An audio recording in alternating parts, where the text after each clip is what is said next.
Planning engineer के तौर पे आप जितनी भी इंडस्ट्री है आपके इर्द गिर्द वो कैसे ऑपरेट करती है, you are going to understand that philosophy. आप बिल्डिंग कंस्ट्रक्शन का प्रोजेक्ट कर रहे हैं, आप ऑयल एंड गैस का प्रोजेक्ट का, any project you are going to do, your project life cycle is same. कैसे आपकी कंपनीज, आपके इर्द गिर्द बड़ी बड़ी कंपनीज हैं, वो कैसे ऑपरेट करती हैं।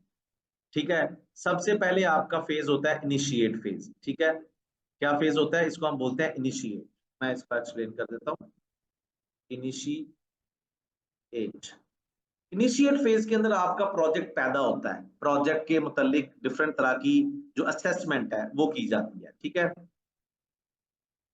प्रोजेक्ट की असेसमेंट की जाती है टेक्निकल तरीके से, फाइनेंशियल तरीके से। ठीक है, समझ रहे हैं बात को।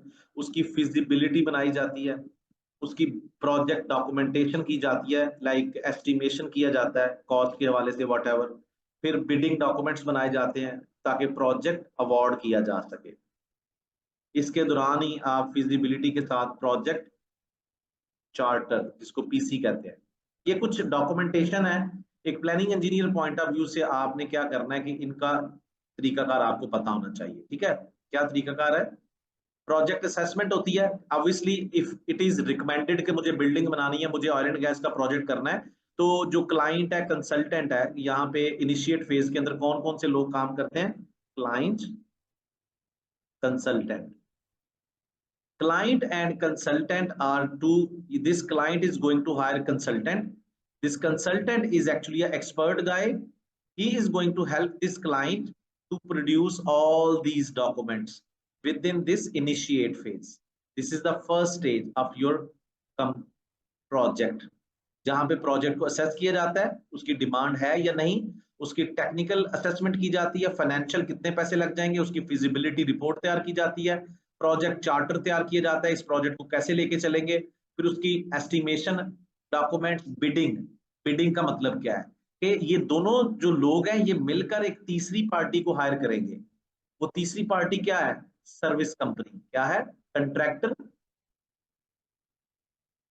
और सर्विस कंपनी और developer.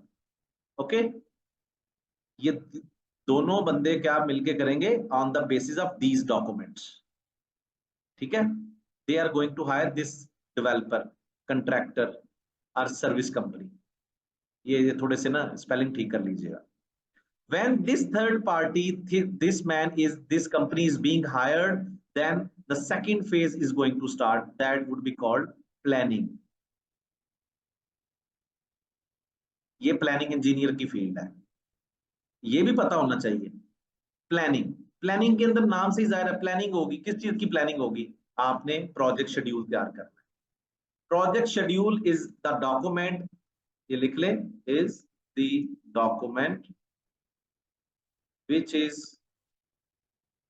Providing you project scope, task, information with respect time, cost and resources। ठीक है, ये आपको देखो ना, एक डॉक्यूमेंट है प्रोजेक्ट शेड्यूल, प्लानिंग फेज के अंदर क्या करना है, इस पार्टी ने तैयार करना है। अब लॉजिकल तरीके से इस पार्टी ने इसको, पहले तो इसको हायर किया गया। देखो ना, जैसे आपको हायर किया जाता है, आपको जॉब एड के थ्रू हायर करते हैं, आपका इंटरव्यू करते हैं, फिर आप उस कंपनी को उस जॉब एड के मुताबिक काम करके देते हो। तो ये क्लाइंट और कंसल्टेंट मिलकर इसको हायर कर रहे हैं। अब ये प्लानिंग फेज के अंदर इस कंपनी को ये वाला प्रोजेक्ट शेड्यूल का डॉक्यूमेंट तैयार करके देगा, ये इनको तैयार करके दिया जाएगा। सिंपल, क्या किया है, प्रोजेक्ट शेड्यूल, वर्क प्रोग्राम। हम किसी भी दोस्त को पूछ लेते हैं ना कि भाई बताओ अगले हफ्ते का क्या प्रोग्राम है, गर्मियों की छुट्टियों का क्या प्रोग्राम है। तो इंजीनियर लोग जब प्रोजेक्ट स्टार्ट करते हैं तो वर्क प्रोजेक्ट शेड्यूल, इसमें क्या होता है कि आपका कौन सा काम कब स्टार्ट होगा, पूरा डॉक्यूमेंट होता है, जिसको हम सीखेंगे ना। उसी के लिए तो आपने यहाँ पे एनरोलमेंट करवाई है। मैं आपको बताऊंगा प्रोजेक्ट शेड्यूल कैसे तैयार होता है, with respect to time, cost and resources and many more things as well. ठीक है, ये चीजें प्लानिंग फेज के अंदर ये हो जाती हैं। ये चीजें जनाब सबमिट करवाई जाती हैं क्लाइंट को, क्लाइंट अप्रूवल देता है, तो थर्ड फेज स्टार्ट हो जाता है, जिसको हम क्या कहते हैं, एग्जीक्यूशन फेज। एग्जीक्यूशन या कंस्ट्रक्शन, लिख ले। एग्जीक्यूशन या कंस्ट्रक्शन। ये लिखे, ये माइंड मैपिंग हो रही है, इसको लिखना है, ठीक है। माइंड मैपिंग कह रहा हूँ, इधर कंस्ट्रक्शन लिख लें, ठीक है। अब कंस्ट्रक्शन के अंदर क्या होता है कि आपकी साइट के ऊपर रिसोर्सेज, अब बिल्डिंग का प्रोजेक्ट है, साइट पे चले गए, रिसोर्सेज मोबिलाइज, क्रेनें चलेंगी, एक्सकवेटर चलेंगे, मतलब अगर पाइपलाइन का प्रोजेक्ट है, अगर ऑयल एंड गैस का, मतलब जो लोग काम करेंगे उस साइट, वो लोग साइट पे चले जाते हैं, काम शुरू हो जाता है, उसको हम क्या बोलते हैं, एग्जीक्यूशन या construction phase. So this is third phase, company. The fourth one is monitor and control. क्या है? Monitor and control. इसका मतलब क्या है? मॉनिटर एंड कंट्रोल दोनों पैरेलल चलते हैं फेजेस, मतलब ये दोनों फेजेस इस तरीके से पैरेलल चलेंगे।